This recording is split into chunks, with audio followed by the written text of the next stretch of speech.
Cam. Hey, good morning, Coach. Speaking Morning. of that home base communication and keeping everybody kind of in-house, if you will, do you feel like you guys get to know each other on a different level? Does that help in that process when you guys have everybody kind of in the same room or in the same building, if you will?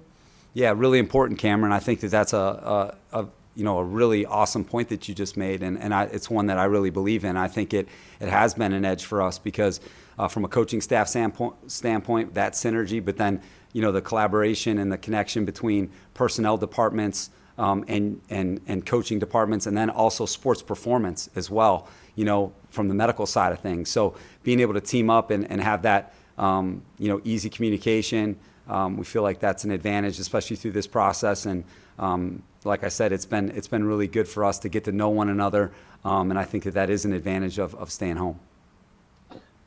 Thank you for that. You mentioned Obiashi.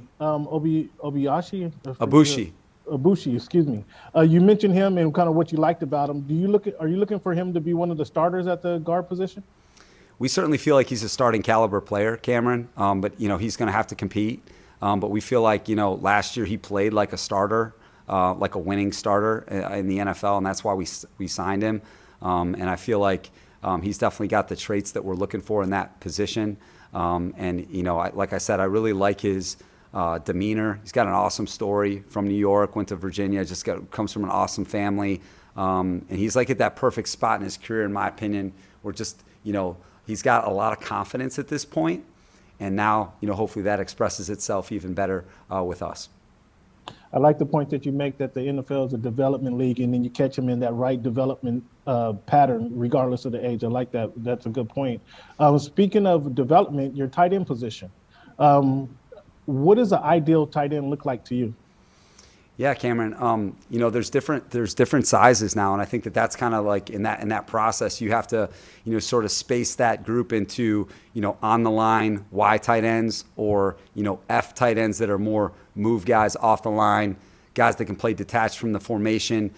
There's so many. That's a position that has truly become a hybrid position of sorts, but it's an advantage if you have a really good room. So I think you kind of categorize the tight ends that are kind of Y only, and you have guys that are F only, and then you got guys that you feel like you can do either, that can be Y and F. So that's kind of how we would classify that position. But I think what you're starting for at tight end, Cameron, is their ability to add value in the pass game.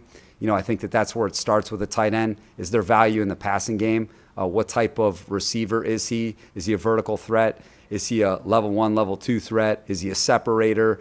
How does he catch the ball in traffic? Can he split out from the formation? How does he play as a wide out?